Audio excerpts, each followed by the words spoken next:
বাংলাদেশ থেকে যুক্তরাষ্ট্রে পণ্য আমদানিতে ১ আগস্ট থেকে ৩৫% শুল্ক কার্যকর হবে।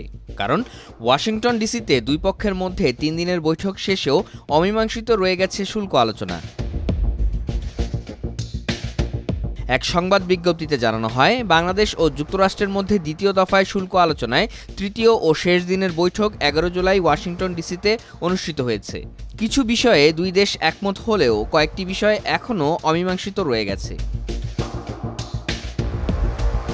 এতে আরও জানানো হয়, দুই দফা আলোচনা করেও যুক্তরাষ্ট্রের সঙ্গে কোনো চুক্তিতে পৌঁছাতে পারেনি বাংলাদেশ। তবে চুক্তির লক্ষ্যে নিজেদের মধ্যে আন্তঃমন্ত্রণালয় আলোচনা অব্যাহত রাখার বিষয়ে সম্মত হয়েছে দুই পক্ষই। এরপর আবার আলোচনায় বসবেন দুই দেশের প্রতিনিধিরা। সেই আলোচনা ভার্চুয়ালি এবং সামনাসামনি দুই প্রক্রিয়াতেই হতে পারে। খুব দ্রুতই পরবর্তী দফায় আলোচনার সেই সময় ও তারিখ নির্ধারিত হবে বলে সংবাদ বিজ্ঞপ্তিতে উল্লেখ করা হয়েছে।